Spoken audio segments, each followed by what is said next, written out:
Vendredi 20h sur la chaîne des valeurs. Mesdames, Messieurs, voici les titres. Poignardée jeudi alors qu'elle venait de terminer une émission télévisée, Maïmouna Ndour Faye échappe à la mort. Les manifestations de soutien se multiplient sur les réseaux sociaux. La convention des éditeurs et propriétaires de presse craint désormais pour la sécurité des journalistes. La CGRS, de son côté, réclame justice.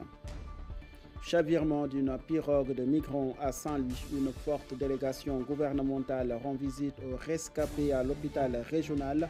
Amadouba annonce des mesures de renforcement de la surveillance. Tout ceci reflète l'échec du gouvernement, a déclaré Aliou Mamadou Dia. Projet de loi d'amnistie sur les violences politiques, la société civile soupçonne une volonté de Macky Sall d'ensevelir la vérité sur les manifestants tués. Le projet pourrait être voté à l'Assemblée nationale, mais même une amnistie ne peut priver aux victimes leur droit à la justice, a déclaré Maître Abdoulaye Tine lors d'un point de presse de Y'en a marre. Voilà le sommaire, tout de suite, le développement.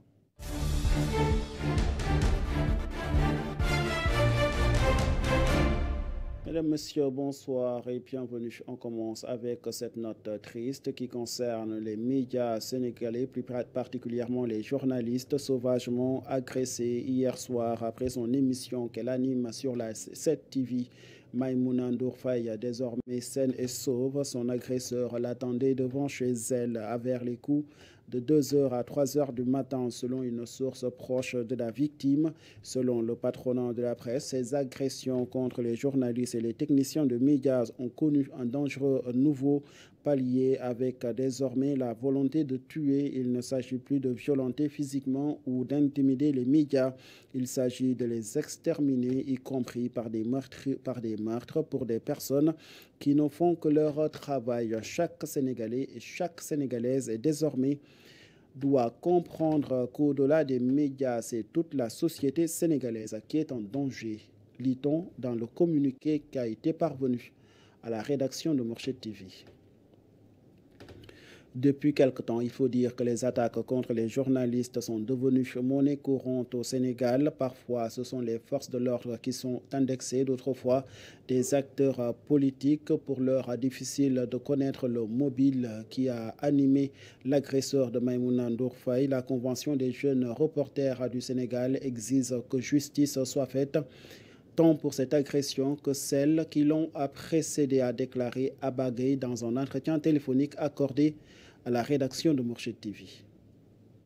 Tout simplement la liberté de presse. Parce que aussi, quoi qu'on dise, Maïmouna, c'est une brave dame qui a la tête d'une entreprise de presse et qui aussi a le droit de défendre ses idées et d'avoir un point de vue différent. Maintenant, si à cause de ses points de vue et de sa liberté de penser, elle est attaquée de manière aussi sauvage, il faut vraiment que les autorités fassent le nécessaire, mais surtout il faut que la presse soit unie dans ces circonstances pour montrer que trop c'est trop. Quand même, il ne faut pas avoir des cartes de presse délivrées par des commissions mises en place par l'État à travers le code de la presse, une loi votée à l'Assemblée nationale. On ne peut pas attaquer des journalistes ou des gilets de presse avec la mention presse bien visible.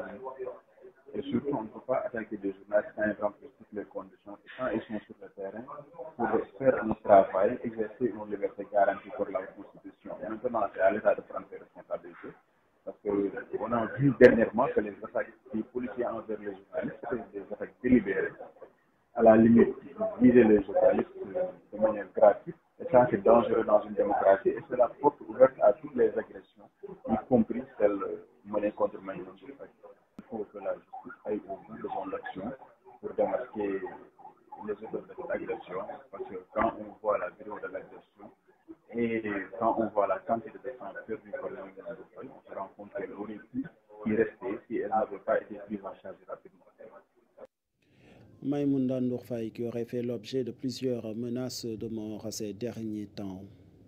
Chavirement d'une pirogue d'embarcation pour l'Espagne à Saint-Louis. Plusieurs membres du gouvernement ont fait le déplacement dans le nord du pays À leur tête, le Premier ministre Amadou Ba a rencontré les blessés qui sont pris en charge à l'hôpital régional de Saint-Louis. Le chef du gouvernement a par la suite invité les acteurs qui interagissent dans la lutte contre le phénomène migratoire de réfléchir sur une différence d'approche de gestion de la migration au Sénégal. Amadou Ba, que je vous propose d'écouter.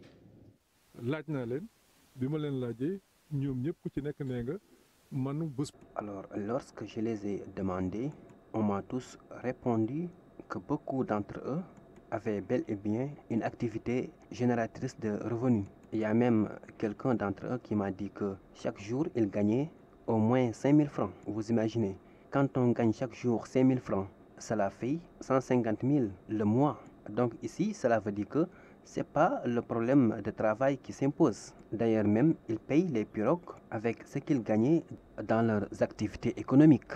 Et autre chose que l'on peut considérer comme des causes, les arnaqueurs passent par des publicités afin d'attirer certaines jeunesses. Bien vrai que la pirogue avait quitté Joal pour l'Europe, mais nombreux d'entre eux ne sont pas des Sénégalais. La majeure partie d'entre eux venaient des pays frontaliers du Sénégal, comme la Guinée. Donc cela veut dire que les trafiquants ont des méthodes très graves afin d'arnaquer la jeunesse. Et face à cette situation, l'État va mettre en place un comité de lutte contre tous ces trafiquants afin de les traduire devant la justice. Le drame qui s'est produit à Saint-Louis révèle, si besoin en est de le dire, l'échec total des politiques de développement, d'emploi et de jeunesse du gouvernement. Aliou Mamadou Dia appelle les jeunes Sénégalais à ne pas s'aventurer dans cette expérience périlleuse pour chercher un avenir meilleur. Le candidat à la présidentielle du Parti de l'Unité du Rassemblement considère que le pays a plus que jamais besoin de sa jeunesse pour se développer. Ces propos sont recueillis par Astou Cissé.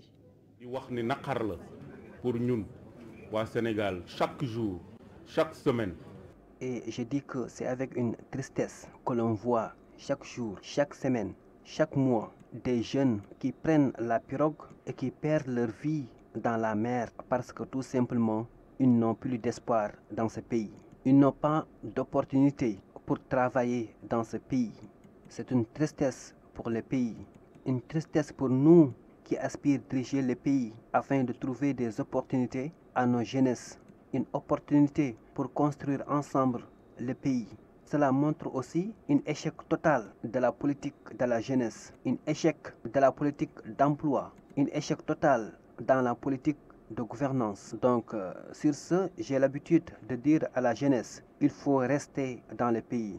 Parce que ceux qui ont causé le désespoir de la jeunesse aujourd'hui dans ce pays, ils vont bientôt nous quitter. C'est dans quelques jours. En tout cas, j'invite la jeunesse à rester dans le pays. Le Sénégal a besoin de sa jeunesse pour bâtir un Sénégal meilleur. Aliou Mamadou Dia s'exprimait à marge d'une conférence de presse animée par le Front de résistance lancé par plusieurs factions de l'opposition sénégalaise, le FC25, le F24, le Front pour la défense de la démocratie à Sunu Élection entendent par cette coalition sonner la mobilisation générale pour forcer la main à Macky Sall d'organiser la présidentielle avant la fin de son mandat, c'est-à-dire le 2 avril. Le Front de résistance qui compte par ses actions barrer la route au président de la République, notamment sur la question de l'amnistie générale sur les violences politiques qui se sont produites dans le pays de 2021 à 2024. Thiaba Kamarassi porte la voix du Front au micro d'Astou Cissé. Se mobilise pour un front populaire massif, prêt à défendre avec vigueur notre Constitution et à garantir l'intégrité de notre processus électoral. Nous lançons solennellement un avertissement à tous les partenaires techniques, financiers et aux acteurs économiques nationaux et internationaux. Toute collaboration avec le régime illégitime de Macky Sall après le 2 avril 2024 sera considérée comme une complicité dans la déstabilisation de notre pays. Les contrats signés sous cette gouvernance illégitime seront sujets à révision, voire à annulation, dans le respect de la volonté populaire. Exhortant M. Macky Sall et son administration à revenir à la raison, nous leur demandons instamment de cesser toute tentative de conclusion de contrat qui engagerait l'avenir du Sénégal et de ses ressources. Toute initiative législative visant à établir l'impunité sous couvert d'amnistie sera combattue avec la plus grande fermeté. Libération des détenus politiques et élargissement de prison. Macky Sall a-t-il finalement cédé à la pression internationale? Une question qui mérite réponse après la sortie du coordonnateur du mouvement Y en a marre qui, en conférence de presse, a fait état d'un document adressé par l'Organisation des Nations Unies au chef de l'État pour sa libération. Aliou Sané. Y en a marre rappelle qu'aucune loi d'amnistie ne peut absoudre les crimes internationaux, notamment la torture, les traitements cruels et dégradants qui sont aussi imprescriptibles. Fidèle à ses idéaux fondatrices, le mouvement Y en a marre dénonce cette façon de faire de la politique consistant à bâillonner, à jeter en prison d'honnêtes citoyens dans des conditions inhumaines et à refuser d'ouvrir des enquêtes pour clarifier les décès de dizaines de citoyens et finir par jouer aux sapeurs-pompiers. Oui, le monde entier est témoin des graves violations des droits de l'homme et abus occasionnés par des arrestations, des rafles systématiques, brimades et meurtres à travers tout le pays depuis 3 ans. Des manifestants non armés ont été abattus de sang-froid au grand jour. D'autres ayant subi des blessures graves se retrouvent handicapés à jamais. Que dire des cas de torture dont le symbole le plus parlant est le jeune militant Pape Abdoulaye Touré? Et comme si cela ne suffisait pas, près d'1 millier de citoyens ont été arrêtés et jetés en prison à Dakar et partout au Sénégal, sans aucun fondement légal, car les charges ont été montées de toutes pièces. Aliou Sané qui rejette le projet de loi d'amnistie générale sur les violences politiques de 2021 à 2024. Adopté en Conseil des ministres, ce projet pourrait être voté très prochainement par l'Assemblée nationale, mais cette loi, même si elle est votée, ne pourrait pas faire obstacle aux droits des victimes à la justice. Selon Maître Abdoulaye Tine, le président de la République Macky Sall cherche à se protéger et sauver les autorités qui seraient impliquées dans les événements de mars 2021 à 2024. Il prenait part à la conférence de presse du mouvement Y en a marre ce vendredi. Suivons ses propos. Amnistie sans mesure de réparation. Ce qui veut dire qu'au-delà du fait que ça nie les droits des victimes de pouvoir effectivement accéder à un recours effectif, cette loi d'amnistie viole les engagements internationaux du Sénégal, notamment dans le cadre du droit international. Je citerai tout simplement le statut de la Cour pénale internationale. Le préambule, le Sénégal, je le rappelle, a été le premier pays à ratifier le statut de la Cour pénale internationale. Et dans le préambule, il est rappelé aux États parties leur engagement, leur obligation de s'abstenir à l'avenir d'adopter toute loi qui viserait à amnistier des crimes internationaux. Parmi ces crimes, la torture y figure. Donc le Sénégal, s'il venait à le faire, il violerait ses engagements dans le cadre du droit international, et je pense que les juridictions africaines, la Cour africaine des droits de l'homme, la Cour de justice de la CEDEAO pourraient être amenées effectivement à connaître de ces violations des engagements internationaux du Sénégal. Mais encore une fois, c'est quand même quelque chose de très surprenant pour un président. L'amnistie générale, un projet de loi annoncé par le chef de l'État lors du dialogue national. Ce dialogue national, justement, on en parle avec le collectif des universitaires pour la démocratie qui rejette catégoriquement toutes les recommandations visant au report de la présidentielle au 2 juin 2024.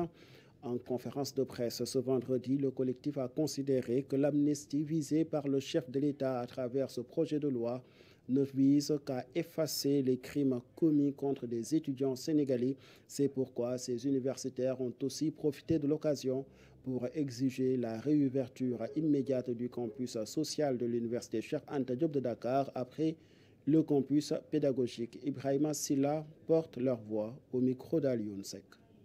Le CUD exhorte le Conseil constitutionnel, déjà saisi, à fixer une date de l'élection présidentielle avant la fin du mandat du président de la République en fonction.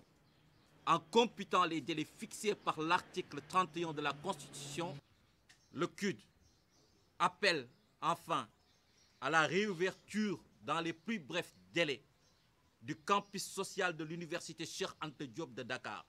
En effet, ouvrir le campus pédagogique sans ouvrir le campus social est une mesure incohérente qui hypothèque lourdement la réussite des étudiants. Le CUD condamne par ailleurs vigoureusement le projet de loi d'amnistie visant à effacer les crimes abominables commis sur le peuple sénégalais. Par respect aux victimes qui assassinaient, qui mutilaient, qui torturaient, qui arbitrairement et injustement arrêtés et emprisonnés dans des conditions inhumaines et dégradantes, cette loi doit être rejetée. Elle viole notre mémoire collective en empêchant de faire ce travail ô combien nécessaire d'introspection de notre société et de redéfinition d'un contrat social entre gouvernants et gouvernés, fondé sur la démocratie, la paix, le respect de la liberté et de la dignité des citoyens. Défense et sécurité à présent, les femmes occupent 5% des effectifs des armées sénégalaises avec une bonne marge d'adaptation par rapport aux hommes.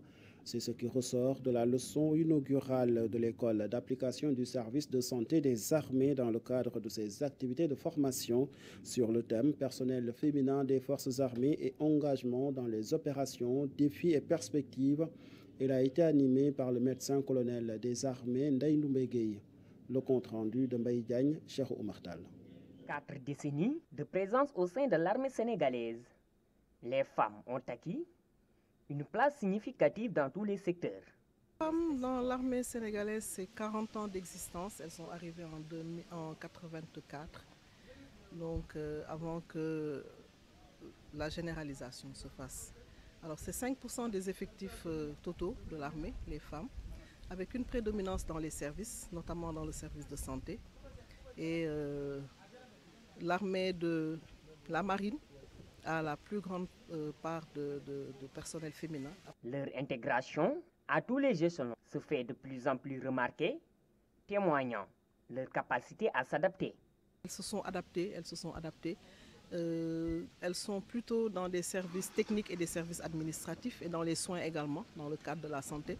Donc là, elles sont rompues à la tâche et je peux donner l'exemple du service de santé auquel j'appartiens, où les femmes ont déjà gravi tous les échelons, puisqu'on a eu en 2023 la première femme médecin général, en l'occurrence le médecin général Fatou Fall, qui est actuellement directrice de l'hôpital principal de Dakar. Des initiatives sont en cours pour promouvoir l'équité et l'égalité des chances dans les rangs militaires. Alors, dans les perspectives que moi j'ai évoquées aujourd'hui dans la leçon que je tenais, c'était qu'il fallait déjà beaucoup informer les personnels féminins des programmes qui ont été mis en place, des stratégies, parce qu'il y a une stratégie sectorielle du ministère des Forces armées pour l'équité et l'égalité dans le genre. Donc ce programme-là, les femmes doivent se l'approprier déjà et bien le connaître. Donc il faut le vulgariser. Il faut que les femmes se l'approprient, mais également les hommes qui doivent comprendre les enjeux de la stratégie genre. L'évolution remarquable des femmes dans l'armée sénégalaise au cours de ces 40 ans témoigne leur engagement et leurs compétences. Avec un effectif de 5% dans les rangs, les femmes continueront à jouer un rôle essentiel dans la défense et la sécurité nationale. Mbaye Diagne pour ce compte rendu. Merci à vous d'avoir suivi ce journal qui prend fin. Très bon week-end sur nos antennes.